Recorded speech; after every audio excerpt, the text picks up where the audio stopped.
Imagine having more money than you could ever spend. Now imagine a family worth trillions of dollars. A dynasty so rich that a $50 million mansion feels ordinary, a $20 million supercar feels routine, and a $300 million private jet feels like everyday transport. This is the richest royal family in the world. A family whose lifestyle is so extreme, it makes even the world's biggest billionaires look ordinary. We're talking about multi-billion-dollar palaces, a car collection worth billions, rare Bugattis, Rolls-Royces, Ferraris, and custom-built machines most people will never even see in real life. Mega yachts that feel like floating cities, private islands, gold, art, watches, horses, jets, and purchases so outrageous they barely sound real. This is not Hollywood. This is the Maktoum family, the dynasty that helped turn a desert into one of the richest cities on Earth. A family whose name is tied to some of the most expensive real estate on the planet, whose influence stretches across business, politics, and global luxury, and whose world is built on a scale most people can barely imagine. But before the skyscrapers, before the billion-dollar skyline, before Dubai became the global capital of luxury, how did this family become this rich? How did the Maktoums build one of the most powerful fortunes the modern world has ever seen? Tonight, we go inside that empire. Dubai was something completely different. Not a global hub, not a luxury capital, not a place associated with extreme wealth. It was a small trading settlement built around the creek, dependent on fishing, pearl diving, and fragile regional trade routes. Oil had not yet rewritten the future. Skyscrapers didn't exist. And nothing about the place suggested it would become one of the richest cities in the world. Abu Dhabi has no fresh water. People take cans to the distillation plant and buy purified seawater. There's no drainage, so the ruler's beaches are used as a communal lavatory. We had nothing. No water, no electricity. We are living in a fishing village on basic existence. But in the middle of this environment, one family began shaping a different direction. The Maktoum family. Their rise doesn't start with modern luxury. It starts with leadership, survival, and political structure in a region where control of land and trade meant everything. The foundation of their power goes back to the early establishment of Dubai's ruling system under the Al Maktoum lineage, part of the broader Al Maktoum dynasty that has governed Dubai for generations. Their authority wasn't built overnight. It was built through agreements, alliances, and a long-term understanding of one key idea. Whoever controls trade controls the future. At the time, Dubai was not the wealthiest territory in the region. In fact, it was overshadowed by larger, more resource-rich neighbors. There was no guarantee of global relevance, no guarantee of economic transformation. Nothing about its early position suggested it would become a symbol of extreme luxury. Who could have predicted 4 decades ago that this sleepy fishing town would become one of the world's fastest-growing cities? Newly discovered photos show a portrait of Dubai in 1962. But leadership decisions began to shift that trajectory. One of the most important turning points came when Dubai chose to focus on becoming a trade and business hub, instead of relying only on natural resources. This decision changed everything. Instead of waiting for limited oil wealth to define the future, Dubai began building something far more scalable: infrastructure, ports, aviation access, and open economic policies designed to attract global capital. And at the center of that transformation was the ruling leadership under the Maktoum family. As global trade expanded, Dubai positioned itself strategically between Europe, Asia, and Africa. That geographical advantage became a weapon. Ports were developed, airports expanded, foreign investment was encouraged, business regulations were structured to attract international companies. Slowly, the world started paying attention. But the real shift, the moment everything accelerated, came when leadership turned ambition into scale. Dubai didn't just want to participate in global trade, it wanted to dominate it. This is where the vision begins to expand beyond traditional governance. Large-scale development projects start emerging. The city begins to transform physically, not gradually, but aggressively. Land that once had minimal infrastructure becomes the foundation for massive construction projects. Investment flows increase. International companies begin relocating operations. Real estate development starts rising at a speed the region had never seen before. And as this transformation begins, the identity of Dubai starts to change with it. It is no longer just a regional city, it is becoming a global project. But what most people don't realize is this: the luxury the world sees today, the yachts, the skyscrapers, the supercars, the artificial islands, all of that comes much later. First, there had to be control, then strategy, then infrastructure. Only after that does wealth begin to scale into visible luxury. And as Dubai's transformation accelerates, the Maktoum family becomes directly associated with some of the most ambitious urban development projects in modern history. Massive airports built to handle global traffic, one of the busiest aviation hubs in the world. Real estate zones designed for international investors. Entire districts built from sand and turned into financial centers. This is where Dubai stops being a developing trade city and starts becoming something else entirely. A global symbol of speed, ambition, and extreme capital growth. But this is still only the beginning, because the world has not yet seen what happens when infrastructure turns into wealth, and wealth turns into global luxury power. That's the part people miss. Dubai did not become rich because luxury appeared first. Dubai became rich first, and then luxury became the language of that wealth. That is when everything started changing. When the city began building projects the world couldn't ignore. Burj Al Arab opened in 1999 and instantly became the symbol of extreme luxury. Then came Palm Jumeirah, an island built into the sea. Then came Burj Khalifa, the tower built to make the world look up. Those projects were part of Dubai's move away from oil and toward tourism, services, and global capital. And once that money started flowing in, this is when luxury stopped being private. It became visible. And this is where people start understanding the scale of the Maktoum-linked world. Now let's talk about the car collection. Because once you reach this level of wealth, cars are not transport anymore. They become rolling trophies. And the family is so rich that they even have golden cars. Not one, a collection. Think about that for a second. Here we are. This is the gold car collection of Dubai. These cars are super expensive, but when you throw on a gold chrome wrap on them, they become super expensive. Gold-finished Rolls-Royces, gold-wrapped Ferraris, gold-trimmed Lamborghinis, the kind of cars that don't even look real when they drive past. Now look at the level. A Bugatti La Voiture Noire, $18.7 million. One of the most expensive cars ever built. Only one exists. Quad-turbo W16 engine, over 1,400 horsepower. And when you hit the accelerator, it feels less like driving and more like being fired out of a machine. Then there's the Rolls-Royce boat tail, $28 million. This one is ridiculous. You open it up and it feels like stepping into a private yacht. Handmade body, champagne compartment, custom dining setup. This isn't a car, this is money shaped like metal. Then the Bugatti Chiron Supersport 300 Plus, 5.2 million, 0 to 60 in under 2.4 seconds, built to cross 300 miles per hour.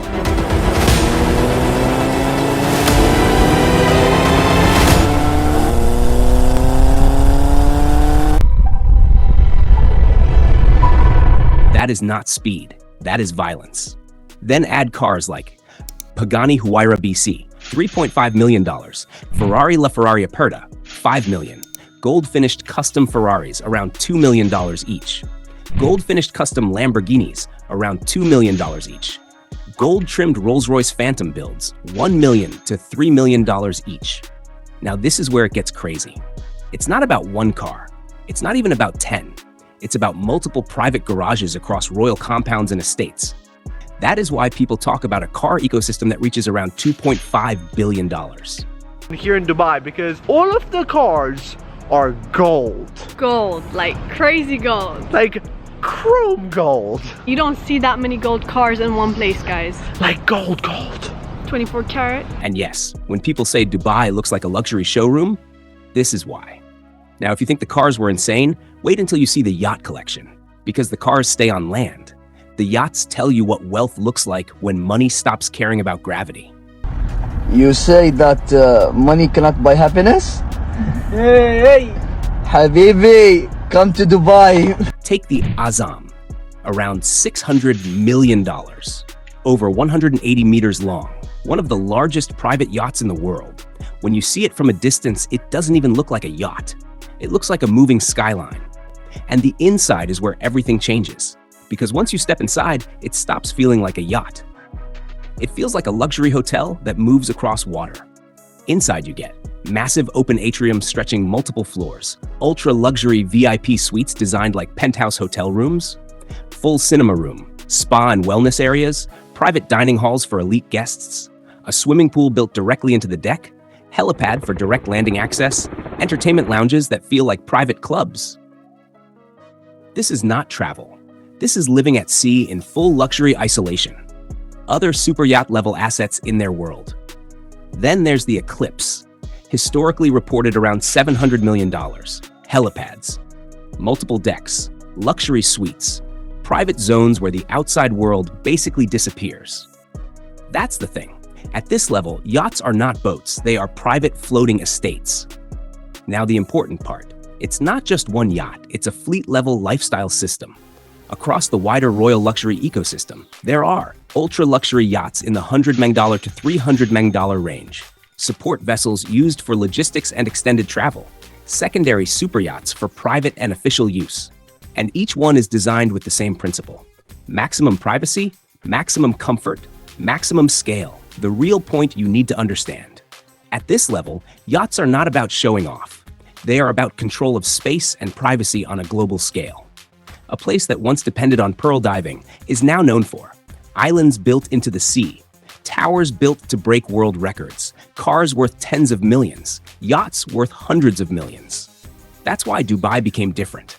It didn't just become rich, it turned wealth into architecture, and the Maktoum name became tied to that transformation.